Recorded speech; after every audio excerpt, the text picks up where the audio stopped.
भक्ति की इस दिव्य यात्रा में आपका स्वागत है। दिव्या भक्ति रस कथा, भक्ति, कहानी और संस्कार हर घर तक। वीडियो पसंद आए तो लाइक, सब्सक्राइब और बेल आइकन जरूर दबाएं। हे भक्तों, अब कथा उस दिव्य प्रसंग पर पहुंचती है जहां भक्ति, पश्चाताप और पुनर्जन्म का अद्भुत रहस्य प्रकट होता है। जब माता सती ने भगवान राम की परीक्षा लेने के लिए माता सीता का रूप धारण किया, तब भगवान शिव सब समझ गए। यह देखकर भगवान शिव के हृदय को गहरा आघात पहुंचा। उन्होंने सती को अपने मन से त्याग दिया। यह जानकर माता सती अत्यंत दुखी हो गई। उन्हें अपने किए पर गहरा पश्चाताप होने लगा। सती के मन से पीड़ा भरे शब्द निकले। मैंने अपनी प्रभु की वाणी पर संदेह करके बड़ा अपराध कर दिया। कुछ समय बाद माता सती के पिता राजा दक्ष ने एक विशाल और भव्य यज्ञ का आयोजन किया। सभी देवताओं और ऋषि मुनियों को निमंत्रण भेजा गया, परंतु भगवान शिव को जानबूझकर आमंत्रित नहीं किया गया।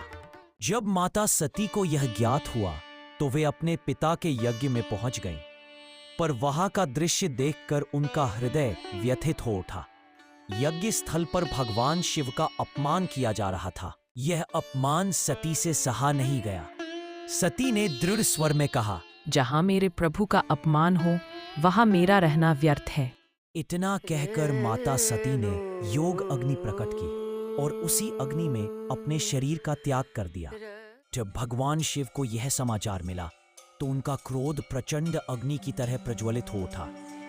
उनके क्रोध से एक भयंकर और महाशक्तिशाली योद्धा प्रकट हुआ, वीरभद्र।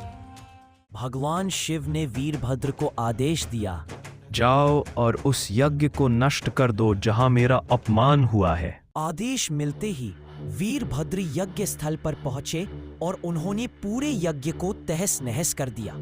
अंत में वीरभद्र ने राजा दक्ष का वध कर दिया। क्षण भर में पूरा यज्ञ स्थल भय और विनाश से भर गया। समय बीतता गया, परंतु सती का प्रेम और भक्ति अमर था। इसी कारण सती ने हिमालय के घर पुनर्जन्म लिया।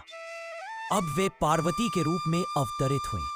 सच्ची भक्ति कभी नष्ट नहीं होती, वह नए रूप में फिर जन्म लेती है। हिमालय के राजा हिमवान और रानी मैना के घर एक दिव्य कन्या का जन्म हुआ। उस कन्या के जन्म से पूरा महल आनंद और उत्सव से भर गया। देवता और ऋषि मुनि भी उस बालिका को आशीर्वाद देने आए। सबके मन में एक ही भावना थी, यह कोई साधारण बालिका नहीं, स्वयं आदि शक्ति का अवतार है। पार्वती बचपन से ही अत्यंत शांत, करुणामयी और पवित्र स्वभाव की थी। उनके हृदय में भगवान शिव के प्रति एक विशेष आकर्षण था।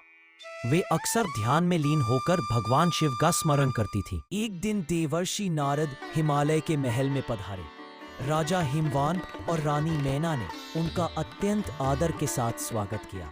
जब नारद मुनि की दृष्टि बालिका पार्वती पर पड़ी तो वे मुस्कुराकर बोले, यह कन्या भविष्य में भगवान शिव की अर्धांगिनी बनेगी।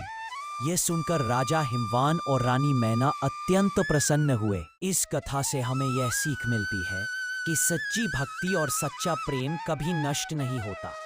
वह समय आने पर नए रूप में फिर प्रकट होता है। अब पार्वती भगवान शिव को पति रूप में पाने के लिए कठोर तपस्या करने का संकल्प लेंगी। क्या पार्वती का तप भगवान शिव को प्रसन्न कर पाएगा? यह जानेंगे अगले एपिसोड में। अगर आपको यह कथा अच्छी लगी हो तो वीडियो को लाइक करें, शेयर करें और कमेंट में हर हर महादेव जरूर लिखें।